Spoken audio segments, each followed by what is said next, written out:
Wanna boost your filmmaking skills? Check out my school community.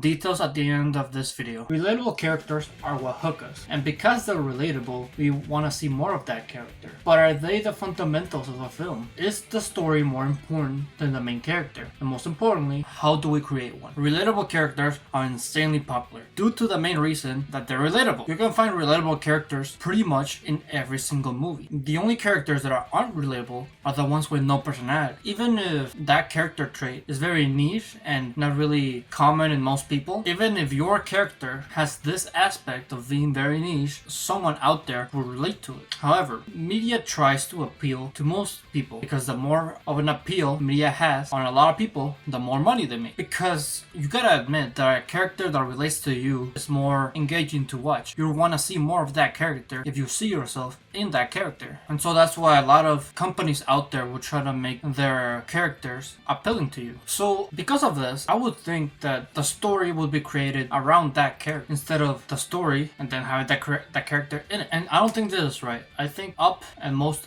and foremost, you should create your story first. Deliver the message that you want to send out first, and then create your character. I feel like this would be more authentic. You could do the other way around, where you create your character first, and then the story. But I recommend you build the story first. And there's lots of people who do this in film, that they create the story first. And when it comes to creating characters, it can be unintentional, making them relatable. I'm talking to the people who create the story first and then the characters. Because when you create a character, you're bound down to put traits of yourself in that character.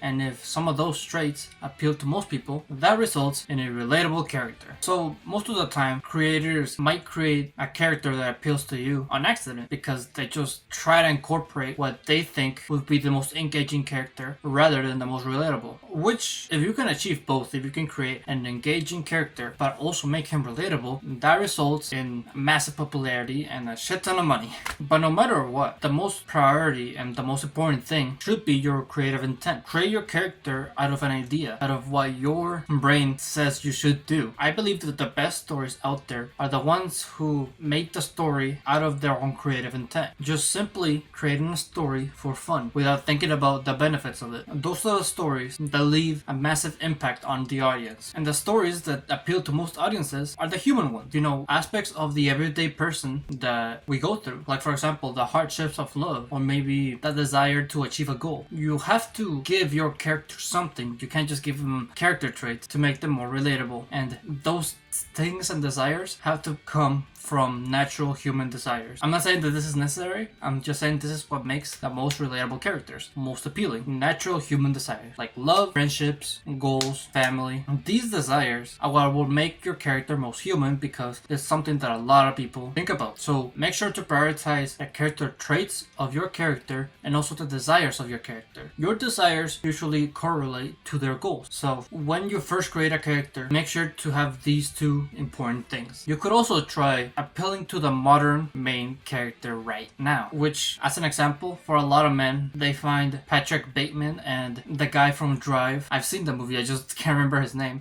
really relatable. And this is also something you have to keep in mind. People find relatable characters depending on the time period. What I mean by this is the fact that the two characters I just mentioned, they weren't popular 10 years ago. And the reason for that is because masculine characters weren't really as desired as they are now. Since there's been a rise in popularity in masculinity talk, that has led to a lot of people trying to find characters who they can appeal to who are more masculine. But not only more masculine, also have mental issues, because modern men also have mental issues. It's kind of funny how everything down to the single most minute detail can be related to someone. And this is a good example right here. These two characters relate to the modern man because they're powerful men who are lonely and have mental issues. I don't know why, but this is desired in today's age. This is just one example when it comes to men. When it comes to women, it's a whole different thing. I feel like there's a reason why the appeal for a woman character is best presented when a woman writes it. And that's because whenever a man does it, they fail to relate to it. A good example of this would be superhero films with Captain Marvel. I don't know why, but even though she's a strong woman in that movie, in like most of her appearances in the Marvel film, even though that may be true, I always see her as more of a masculine role. And I don't think there's anything wrong with that. It could be empowering to some people. I know there's feminine guys out there and there's lots of masculine girls out there. So it can be empowering to most people. But I feel for the general female audience, it wouldn't be as impactful. I feel like a good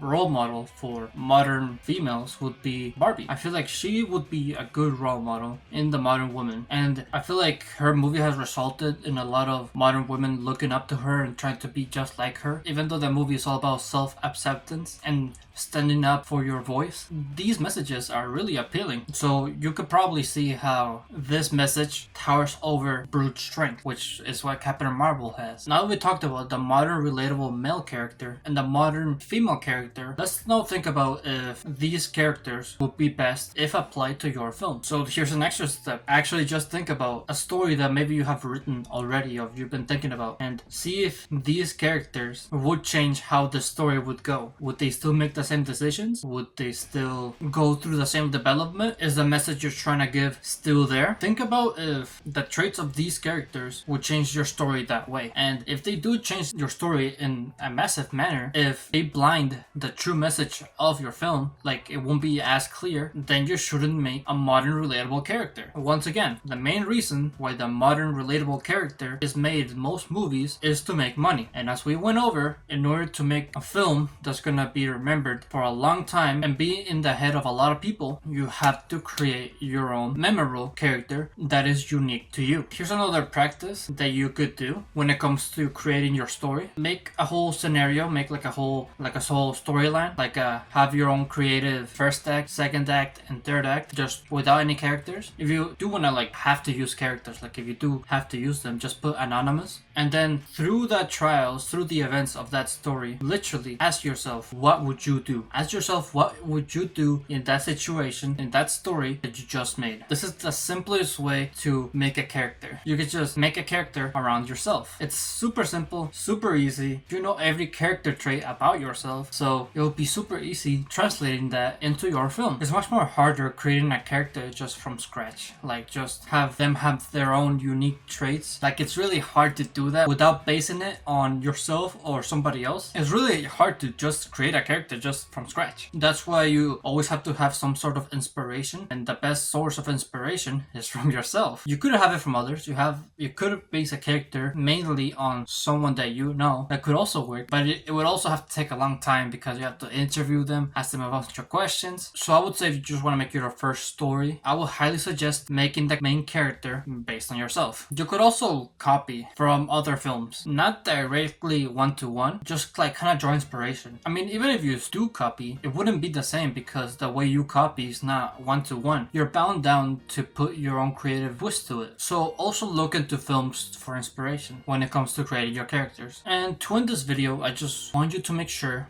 that what's more important than creating a character and creating a story for them to go through is also presenting that story in a creative way. So if you want to learn how to make a story and present that story creatively and correctly, I highly suggest you check out my school community. It's a community where there's a bunch of courses for you to go through, each one going over key elements in creating a film. And I also have a community of people, so you can go in there, share your ideas of your story, also maybe upload your screenplay or short films even. That way we can give you feedback and you can improve on your films. So right now the price of my product is $25, but it will go up as it continues to grow and as I keep adding more courses. I also add a course every month, so I'm constantly upgrading it, making it better, increasing the quality of it. And if you sign up right now, the price is gonna stay the same for you. It's gonna stay at $25 for as long as you're there. So I highly recommend you click the link in the description and save your seat in my school community. So with that, thank you for watching this video. If you liked it, make sure to leave a like, subscribe if you're new or if you like my channel, and always remember to live your life like there's no tomorrow.